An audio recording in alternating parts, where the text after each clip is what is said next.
Scorpio in the second house. Whoo, this is a doozy, but you've got this. You're going to do a great job.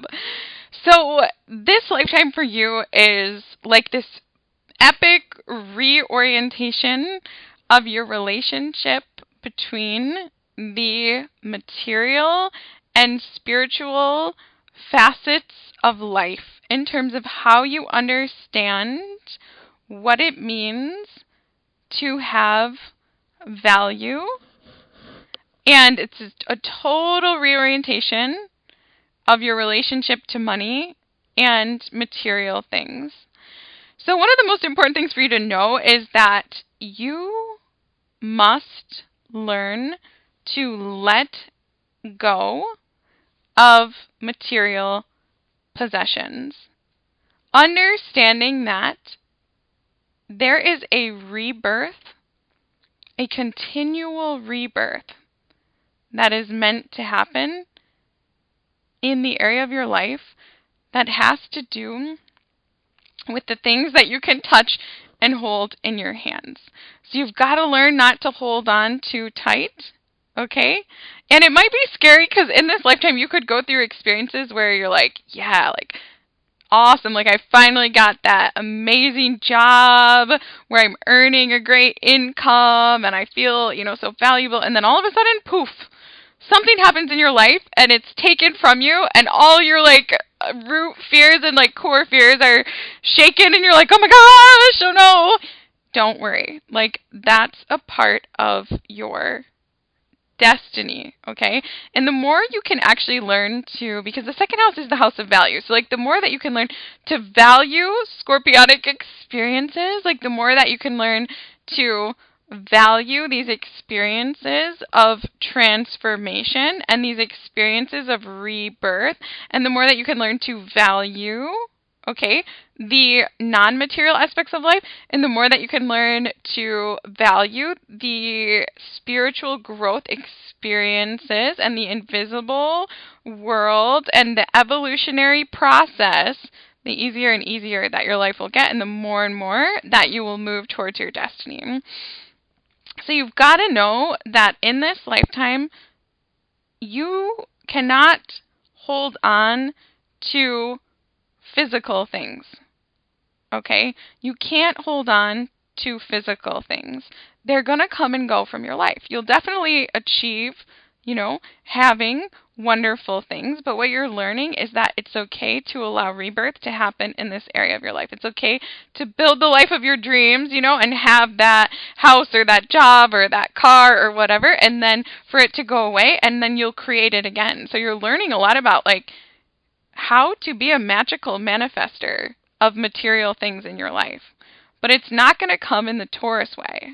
It's not going to come to you through the slow and steady pursuit of building wealth with a partner. No, that's your past life.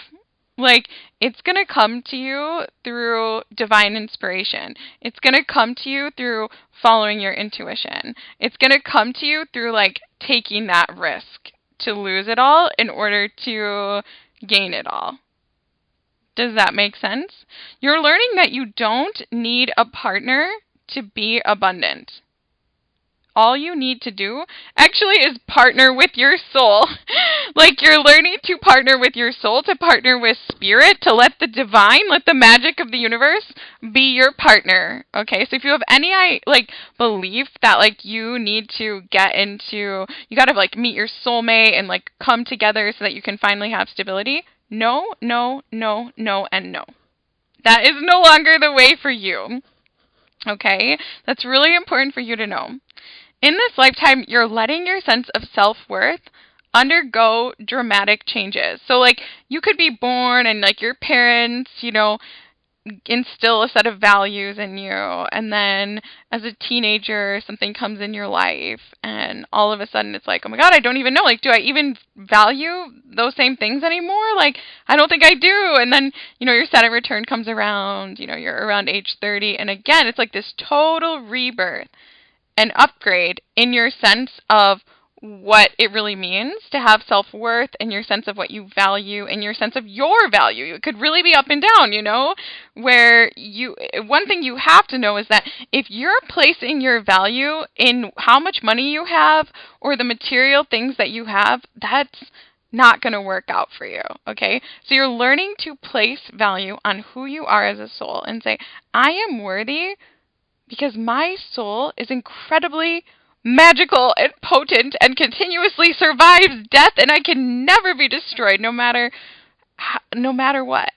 I can always rebirth the money in my bank account. Like, literally. Okay? Like, so, you might initially feel valuable, right, in your early life because maybe you've got a really powerful relationship or something like that, or you feel valuable through your connection to others, or you feel valuable because you inherited a bunch of money or something like that. But then you come to understand that your worth is not about that. Your worth has got to come from the invisible parts of your being. You've got to come to know the part of you that survives death. You have to know that part of you, and that has to be how you define yourself from that place. If you start defining yourself based on the things that you have, those things will be taken from you.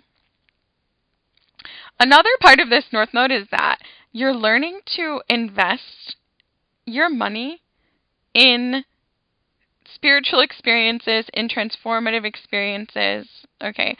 So, for example, you're learning that there is value in spending money on your personal transformation, on immaterial things, maybe on psychic readings, maybe on psychology services or counseling or other Scorpio-related things. Yeah, you're learning, hey, actually, when I invest money in these things, good things happen. You may find that things unfold for you better if you start to earn your income through some sort of scorpionic profession. Now this is a dramatic thing to say, but right? Maybe you really want to be I don't know, maybe you really want to be a psychologist, or you want to be, and maybe you even want to be an exotic dancer. You want to come into a place where you are fully embodied in your sexual power and you earn money from that place. Okay? This is a lifetime for that. Maybe you want to be a private investigator or an undercover agent or something like that. Yeah, those are on path for you. Those are on path for you because there's this part of you that wants to earn money and manifest wealth through some sort of mysterious means, And so for some people, it's going to be a really good idea to learn about manifesting money, or learn spiritual ways to do this. Trust where your soul is guiding you.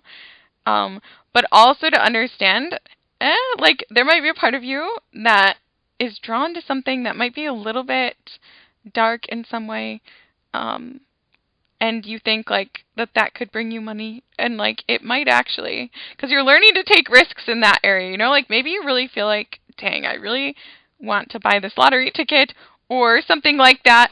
Maybe you should. Okay? The most important thing to know though is that you are understanding that you have an earning power that doesn't come from your body, it comes from your soul. And it's an epic power that you have. Okay? So you're here to learn to build a life of wealth in a whole new way. So whatever ideas you were raised with about how to build value, let those ways go. Find a new way. Find a higher way. Find a way that's inspired by spirit. Find a way that honors your truth, that you are not a body. You are not your body. You are not your physicality. You are your soul, and you can create literally anything, everything, over and over and over and over again from that soul level energy. So don't you ever fear if you lose something that you could hold in your hands, because you're always going to be able to manifest something better. And that's your lesson. So if you liked this video, I hope that you did. I hope it gave you some sort of inspiration. And if it did and you would like to see more astrology content, please like or comment or subscribe. I put out new videos at least once every single week. Thank you for watching. Go forth and achieve your destiny.